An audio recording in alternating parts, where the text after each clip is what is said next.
Você já sentiu medo de morrer em um jogo? Não medo de perder o progresso, mas sim de morrer. Quando chega em um ponto que você está tão imerso naquele mundo que você realmente se sente na pele do personagem. Normalmente esse tipo de coisa acontece em jogos de terror, onde tem um certo senso de urgência sobre ter algo atrás de você e que pode te matar. A ideia desse vídeo surgiu a partir das experiências que eu tive com os jogos I'm Not Human e Little Hope, que são jogos que causam esse sentimento através das sensações de inquietação e perda. Little Hope é um jogo da saga da franquia The Dark Pictures Anthology, uma franquia de jogos de terror onde você ganha uma quantidade de personagens que vão passar por algumas situações de horror e o seu objetivo é chegar com todos eles vivos no fim da história. O jogo começa quando um ônibus de passeio escolar precisa fazer um desvio e acaba tombando na cidade de Little Hope, que está cercada por uma névoa que quando se tenta atravessar,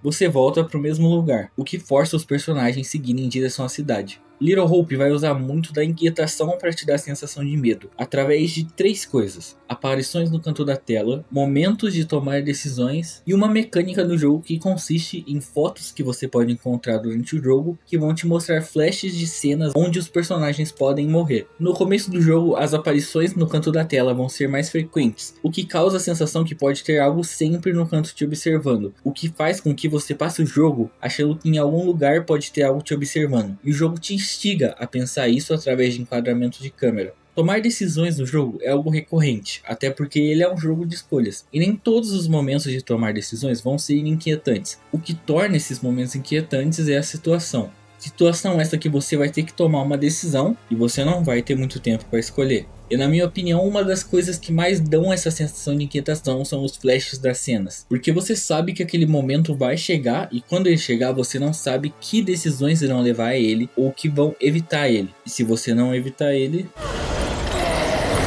Morte de personagens é outra forma que o jogo vai utilizar de te dar a sensação de medo, agora através da perda. E quando você perde o primeiro personagem, você entende que aquilo que antes só espreitava das sombras, cansou de esperar. E o jogo não vai te dar tempo de luto para parar, os outros personagens ainda estão em perigo e você vai ter que tirar eles daquela situação. E a morte é ainda mais pesada quando você joga com alguém, porque se antes você tinha um controle de tudo, agora você não tem mais. E ver a cena do personagem do seu amigo morrer traz uma forma nova de te trazer o sentimento de medo, a sensação de impotência, porque tudo vai acontecendo na sua frente, mas você não está no controle, não é mais você que decide o que vai acontecer. Só para contextualizar, I'm Not Human é um jogo que ganhou bastante destaque do meio pro fim do ano passado, onde você se encontra na pele de um homem que mora sozinho no mundo onde o sol ficou mais quente, e seres denominados visitantes começaram a sair da Terra. Então nesse mundo as pessoas trocaram o dia pela noite, e as pessoas que não têm onde ficar saem por aí à noite pedindo abrigo para não morrerem no sol. Só que entre essas pessoas que estão pedindo ajuda tem os visitantes, e a sua missão é aceitar os humanos e deixar os visitantes do lado de fora. Parece uma missão fácil até você perceber que as pessoas desse mundo são muito estranhas.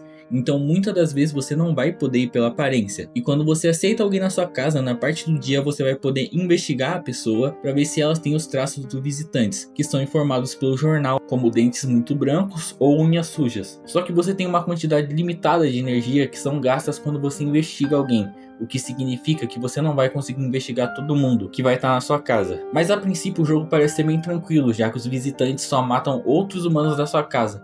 Então em tese você está seguro, não?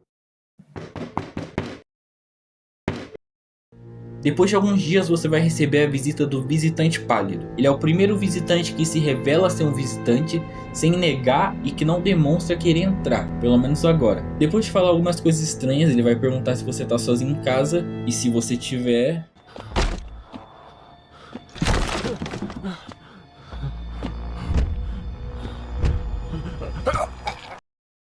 A partir de agora você vai ter dois principais causadores de tensão: a Fema e o Visitante Pálido. Então aqui a Fema é a perda e o Visitante Pálido é a inquietação. Tá, mas o que é a Fema? A Fema é uma organização do governo que tem a função de catalogar os visitantes e descobrir o que eles são. E para fazer isso durante o jogo, e vão levar alguém que tá lá dentro com eles na promessa que eles vão ser devolvidos. Mas isso nunca vai acontecer. Tá, mas não tem por que você temer a perda ainda. E é aí que entra o visitante pálido. Depois de algumas visitas, ele vai começar a implementar algumas regras, e uma delas é que se tiver mais visitantes na casa do que humanos, ele vai entrar, e ele também fala que essa vai ser a última visita. E é aí que aquele jogo tranquilo começa a te deixar com medo, porque você sabe que tem que ter pessoas contigo, mas você não sabe quantos do que estão contigo são pessoas. E junto com a Fema pegando pessoas da sua casa e te forçando a aceitar mais pessoas, você vai passar os últimos dias com muito receio de aceitar essas pessoas nessa casa. E lembra das formas de identificação do jornal? Não é obrigatório os visitantes ter todas elas. Então a característica que você olhou, o visitante podia não ter, e a que você não olhou, ele podia ter. E a pouca energia que você tem não vai te deixar ver todas as possibilidades, então a única coisa que te resta é confiar em quem está junto com você, até porque em pouco tempo é a última visita.